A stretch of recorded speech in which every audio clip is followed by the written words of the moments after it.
it's amazing how different public school is versus the actual state law for what our children need to graduate and be educated. Hey y'all, welcome to my channel.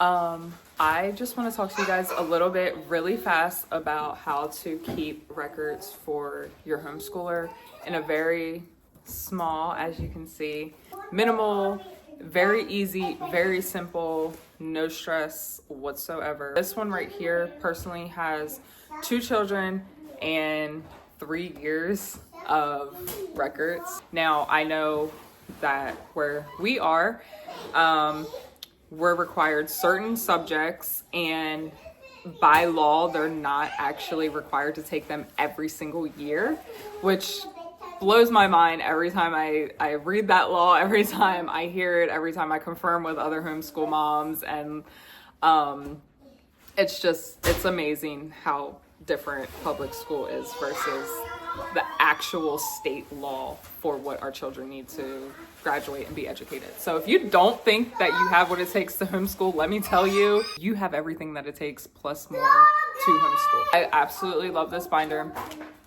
It, like I said, holds 3 years right now. So every year I do like a different picture on the front. I have the kids' names on here because the other 2 don't have to be like registered with the state, even though we do schooling at home. I call it learning, our household calls it learning, I should say. I have both my kids' names on here, and I have the school year because I'll show you real fast. Once the year is done, I'll just put all their stuff in this sleeve. One sleeve, this is the whole school year. And that way I have like a cute little like front page, whatever. In the front of the binder is just where I keep like some of their like tickets. This was for a mission trip that my daughter did. We went to go see Sight and Sound. These are museum tickets. So if you have a state that you have to show like what you did throughout the year, then this will be the place for that. Just a reminder, we do unschooling, which I can make a whole video on exactly what unschooling is and exactly what it's not. Because a lot of people think that unschooling just means like I'm not teaching my kids anything, or they're not learning anything, or just the whole unschool community itself isn't learning anything and the kids just run around and do whatever. Well, no, we are teaching them. Yes, they do get to run around. But things like this come in handy if you're an unschooler. Even if you do traditional, I know that with a lot of, what are they called? Evaluator. Okay. The evaluators, they'll take things like this too, because it does show that they learned. They went to the museum, even if it's not a physical piece of paper that they walked around the museum with, that you'd have to show, or that you just don't want to keep because maybe you need less space. Maybe you're full-time RVing, or maybe you're just trying to be as minimal as possible and stress-free as possible, like me. So these things really come in handy. Plus you kind of remember, honestly, I completely forgot that this mission trip was in 2024. That was just last year. It was like a couple months ago in a sense.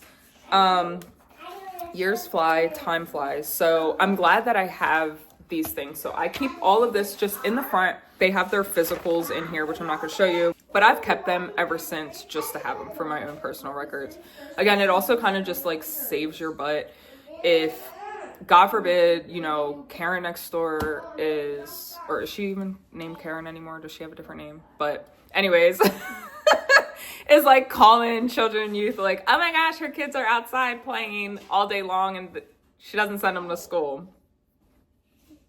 It's another story. At least you have it. This is just our groovy theme that we did for this particular school year. Next year we're gonna have like a whole new themes, but we have a lot of fun with these themes. I don't know why. It didn't start out like that because, like I said, this was our first year and it was just cute. I just honestly just liked it. I liked the design. I got it off of Canva. These are super easy to create, to make. Canva is like my go-to for everything. Here is first child, and then I have a tab for Amaya's back here, and then that just goes to her stuff. This is all you need, you guys. This is so great. So I don't have to turn this in for any evaluations or any state or anything like that. I can link this template that I made and I'll make it editable. That way you guys can go ahead and put in like, I don't know if you can see it, but I have like math and all the different subjects, and you can completely customize that however you want. If you want to, like, I just have social studies, but if you want to put in like the specific world history, then you can do that. In science, he did earth science, and he actually has earth science curriculum. So this is where like unschooling and curriculum, again, I'll have to make a whole nother video for you guys on that. But it gets super, like, people take it the wrong way. So whatever. So he has earth science curriculum. Okay, so he'll look at the pictures and I tell him, pick whatever you're interested in today or whatever day it is. He doesn't do it every single day. He doesn't do it every single week. It depends on just like what we're doing, what else we have going on. But again, I can get into that in another video because this is about this lovely symbolized book.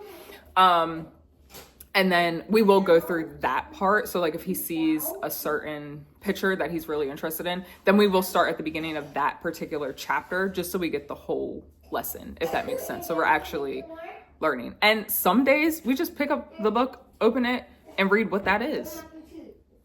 Because sometimes you're just really interested in what that one thing is. And they retain that information so much better and for like longer than you sitting there trying to explain XYZ and they just want to know what G is. On here, what I do is what we've learned in these different subjects. So for math, I put time because we've learned how to tell time. He's learning still how to tell time in different ways, like with the Roman numerals, on a clock, the watch, just different ways of telling time, how to go backwards with time, which then goes into like adding and subtracting, of course, multiplication, dividing, percentages. We learned this in church on a Sunday service, which was amazing. The pastor talked about tithing and he mentioned 10%, and that's all it took for my son to be like, what's 10% of this? And we had a whole lesson right there. I taught him about percentages and he still knows them now. So it worked out. So yes, we learned on Sunday. So if you have a calendar, if you have to take track of calendar days, like this, I know in some states like Pennsylvania, I know you need 180 days. There's also like a way you can do it with hours. To me, that was exhausting. So we mark off days.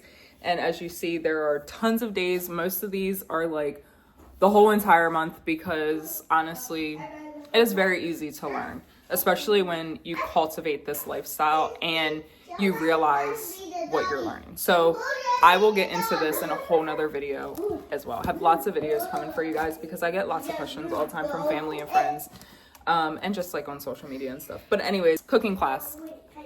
That was a science activity. I have other things on here. Oh, hurricanes. There was a massive hurricane in Florida, and my sister lives there.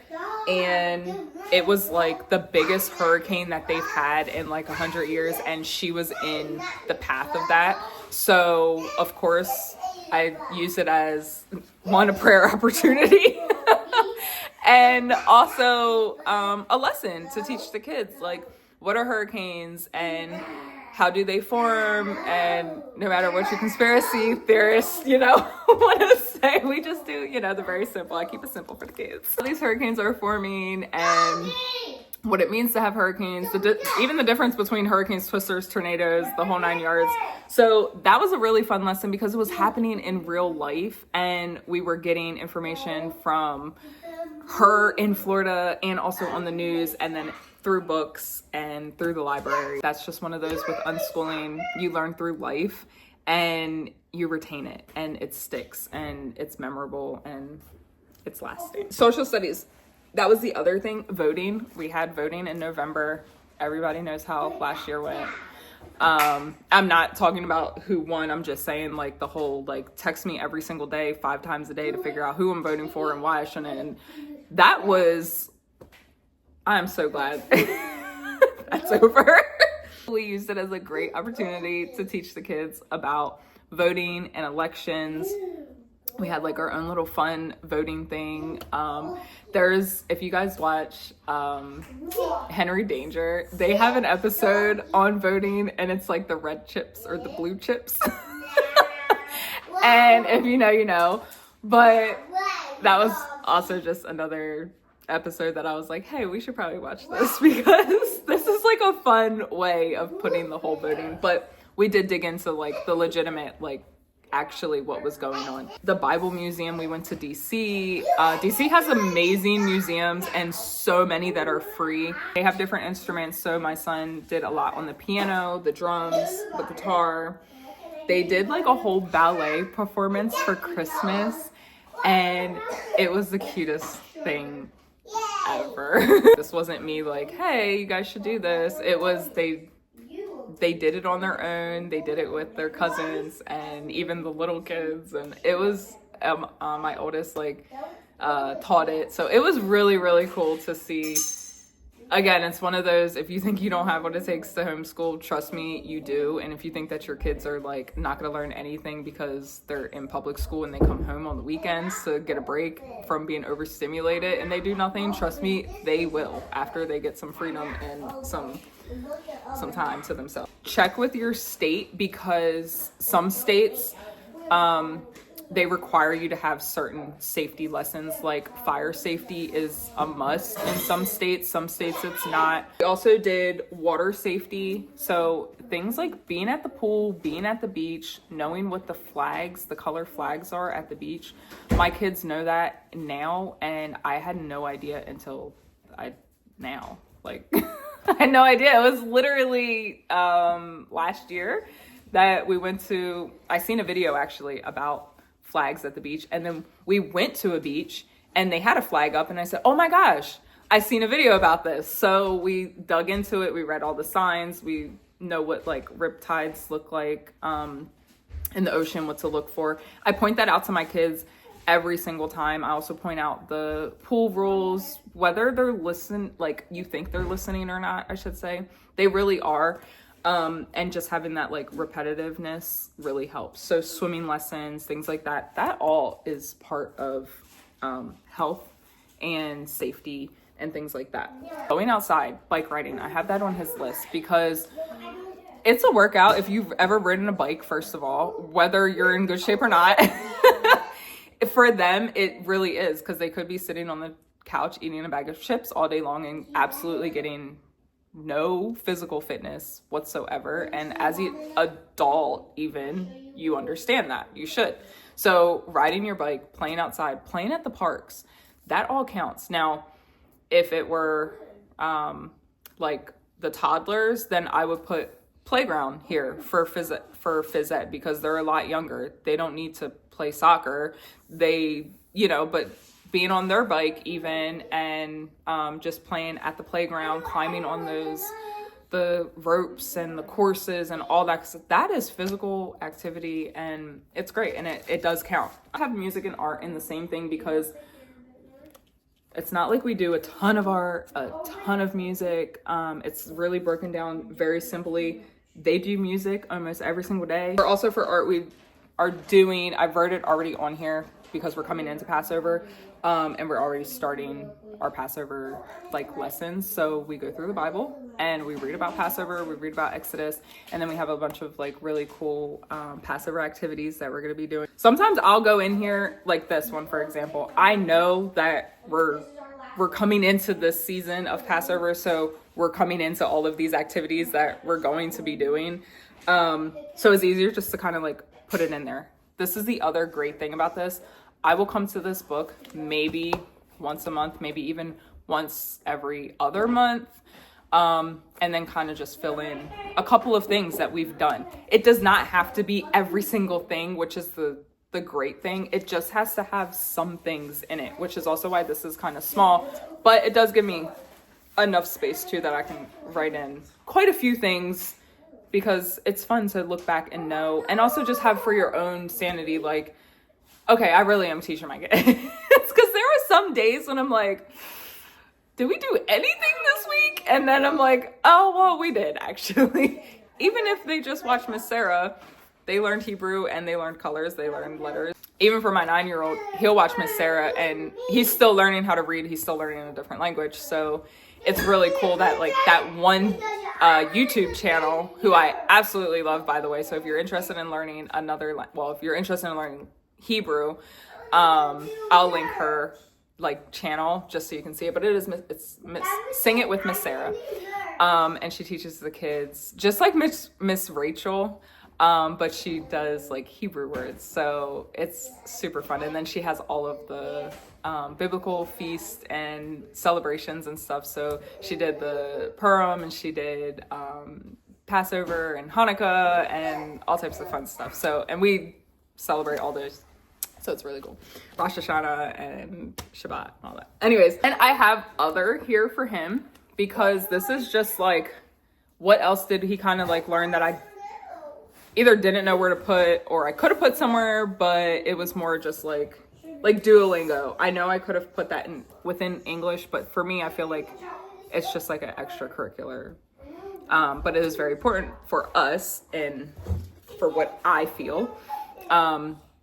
Whether he's going to be fluent in it or not, I don't really care about that part, as much as just the fact like we are going to learn another language, and everyone in my house is learning a different language. Because we'll play games and we'll have to say a word in all of our different languages. So like Amaya will say something in Arabic or French, Gavin will say something in French or Hebrew, and then I'll say something in Hebrew because that's the only one I'm learning. I can't learn multiple ones like they can. This is super simple. The video is ridiculously long for as simple as this is. You just, the subject and what you did within that subject that they learned. Very, very simple.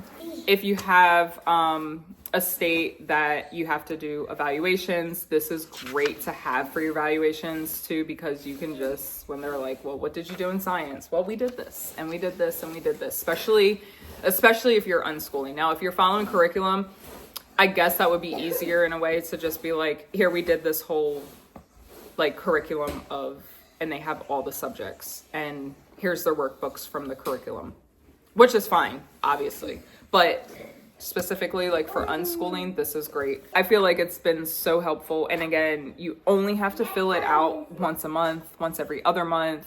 That's one page. Everything that they did, super simple. This is the second page, super simple. This is a book log and mine is books and resources. I have the whole page and then once it's filled up, I'm done. Or like my daughter, for example, she's in high school. Hers is not all the way filled up, but she's probably not going to be doing like adding any more books necessarily. Her page usually isn't all the way filled up, but sometimes it is. Again, we also use this for resources, not just like a physical book. Letter Blocks and Number Blocks, that's a YouTube channel that we watch, and the kids learn a lot, especially Gavin at his age, with math and just reading and writing and stuff like that. So it's not a physical book, but we still put it on here, and for our state it's perfectly fine because it is a resource that we are learning. It does have a spot for you to put the date. And again, like you can see how spread out my dates are because some of these are all year, like the Bible, for example, it's all year. This is just a way to say like all year we have used resources. You don't need to keep every single thing that your child has done, or every single log that you're like every book that they have read. There are books that my son has read that are not on this list that he just read last week, but I ran out of space, so I'm done keeping record of it. That's it, y'all. Oh, and so this year I didn't have to do the calendar, which was like the first year that I haven't had to do that. But this is what the calendar looks like. So there's a print out of this calendar, which I'll link on this video also, so you can just download it and print this exact calendar. It just won't have these marks. I know for Pennsylvania, for example, I know you have to have 180 days before like they're done for the school year. They obviously can go longer. We homeschool all year round, so I just wait until I get to 180 days and then I am done with this. You can use this. It has every month on the side, and then it has the days. And I like this particular one because, for example, I'm assuming this is February. I have the little sticky there. March, April. Yep, that's February. So you can see like it cut out, it grays out how many days are not in the month. So it makes it very, very easy later to go and just add up how many days. So what I would do is I would go through and mark off how many days they did. You can do this every week. You could do it every day if that's easier for you. For me personally, because I know how we learn, I kind of just wait until it's like they're sick, for example. So Amaya, she has like a couple that are missing up here, especially because this month she was sick a lot. Usually that's the only time that they're really not learning or doing anything. Again, in Pennsylvania, the law is you don't have to do every single subject every single year. There's no hour requirement for every subject. There's no like grading, testing. There's like none of that per subject to like really determine did you learn something. So if all she did that day was pick up her phone and do Duolingo for French, that marks as a day. But if she is sick and literally just stayed in bed and didn't do anything at all, or even if she was not sick really, but just, I don't know, maybe with her friends or something, and they didn't make a video, they didn't make no TikTok videos, no YouTube videos, because that's like filming, editing, and nowadays that's like a gold mine. So pretty soon it's gonna replace college. So that's where I would just do the missing days, is if the kids were really sick or if they just legit didn't do anything. A lot of these months down here, especially like when she finally got over whatever was going on with her sickness, like it is every single day. And some people will argue with that, like, how do you learn every single day? Why are you not giving your kids a break on the weekends? It's not, I give my kids a break Monday through Sunday. They can take a break whenever they want. I actually had to force my oldest to take a week-long break at one point, not that long ago, actually. And she said it was like the best thing ever because she didn't have to physically like think about learning. Now she's older, so it's a lot different I feel it's a lot different for older kids, especially in high school, even middle school, than it is for elementary and like preschool and just like your younger kids. That's it. That's all. We got this packet in a Messianic church that we went to, and we learned all about it at the church. And then we also got this packet, so it was really nice. One, they went over it, so we kind of like went through it, but then we were able to bring it home, which was nice because then we could like dig into it a little bit more. This is just another teaching source. So this is on the log book, or the book log sheet that I have, and then I have a copy of it because also I want to keep this because this is a great resource. We can use it again next year, so it'll be on next year's log book also. And that's another really cool thing with homeschooling and even unschooling.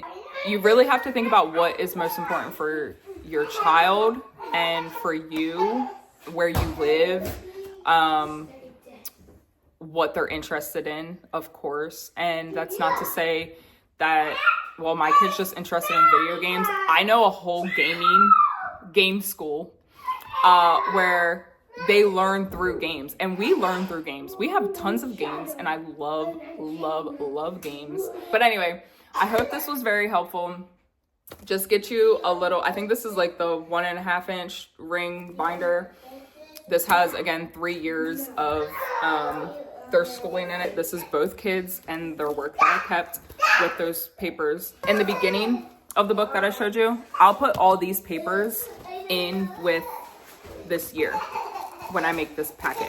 After this year, again, I will take these papers and I'll take our couple of things, not send those, but show those to the evaluator, which we do our evaluations on like FaceTime like this.